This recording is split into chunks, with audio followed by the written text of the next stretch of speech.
جاي أفكرك بالمقاسي إن كنت ناسي إن فلوسك اللي بتدفعها في تمن الشيبسي والبيبسي هو دم أهلي وناسي.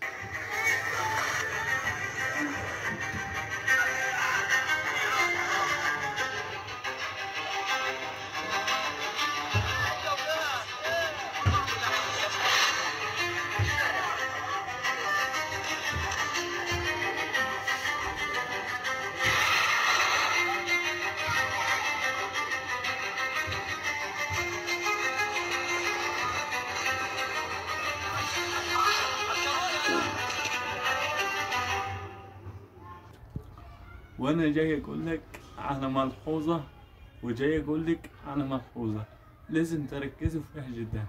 افتكر ان اختبار ربنا سبحانه وتعالى جالك في كيس شيبسي وقزازة بيبسي او كنز. فوقوا فوقوا بقى. هنفوق امتى؟ هتفوق امتى بعد المشاهد اللي انا شفتها؟ وخد بالك ان انا واحد من الناس بدأ ان ربنا يخذل كل من خذلهم وينتقم من كل من خذله، وحسبنا الله ونعم الوكيل في كل من خذلهم. خد بالك ان الدعوات دي ممكن تشملك. خد بالك لان انت خذلتهم ومش هامم ولا فارق معاك المقاطعة. ليه؟ يا راجل يا راجل، لا انا اديت المثال ده قبل كده وهديه تاني. انا لو جيت من اهل بيتك ولا مشرد اهل بيتك وفاتح اي منتج هتشتريه؟ مستحيل مستحيل. اقسم بالله انا لو جاري النصراني وحصل فيه كده وانا كمن ملة تانية، ملة الاسلام طبعا وربنا يديمه على النعمة، انا خطأ من اجله كرجولة كحياة واسترجلي. انا مش عارف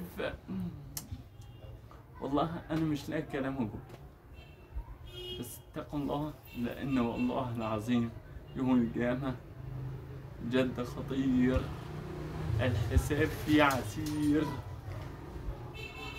ماذا ستقولون رب العالمين؟ ماذا ستجاوبون؟ ايه كلامكم؟ أن تقول نفسي يا حسرة يا ويلتى يا ليتني بعد ايه؟ جاي تتحسر بعد ايه؟ انت لو عامد متعمد بتشتري المقاطعة دي هتحاسب عليها وممكن تكون سبب لدخولك جهنم كصاحب سوبر ماركت او غيره. اتق الله اتق الله وفوق. انا مش لاقي كلام اتكلمه تاني والله.